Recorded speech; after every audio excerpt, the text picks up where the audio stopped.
बरगी का बरगे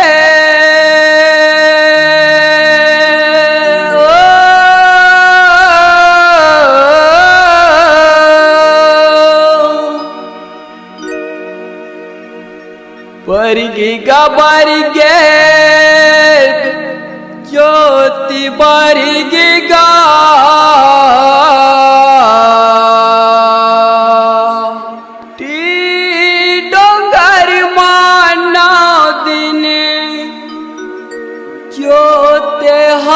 ज्योति बरगेगा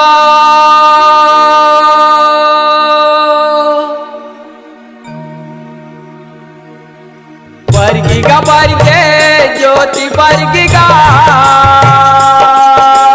बरगेगा बरगे ज्योति बरगेगा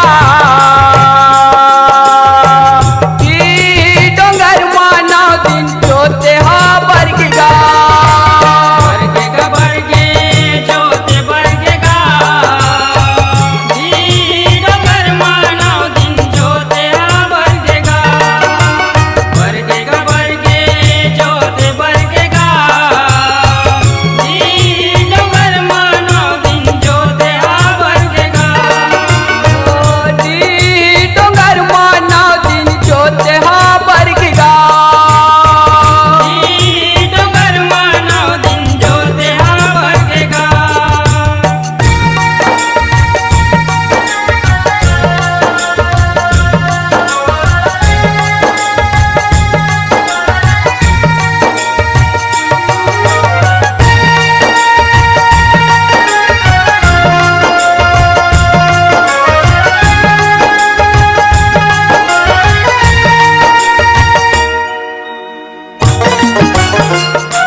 पुरखा पुरातन बैठ जावा रसियान मन बैठ जावा रसियान माया बैठ जावा रसियान मन क्या पवन परब के चैत के महीना जगल रचे गुणवान मन जगल रचे गुणवान माया जगल रचे गुणवान मन या बदना पढ़ के बैठ जावा राय देखे भगवान मन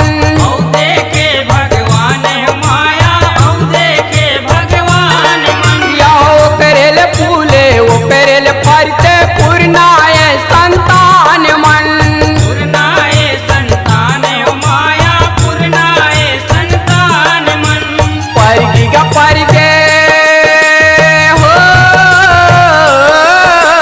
बरगेगा बरगे हाँ का बरगेगा 9 दिन बसती माँ का बरगेगा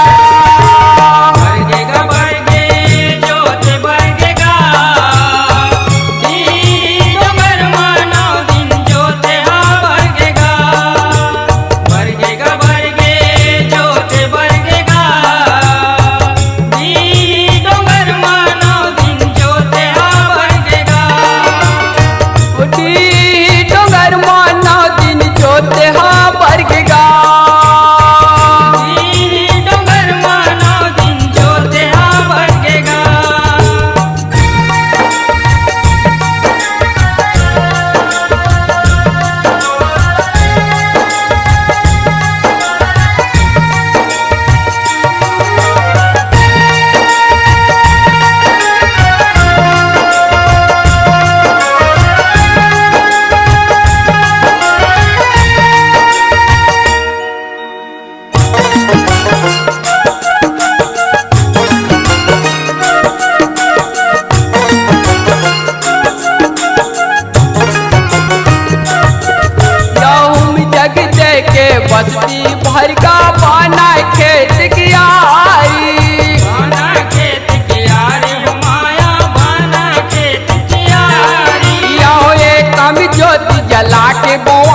यो भारत भार श्रद्धालु मन माने।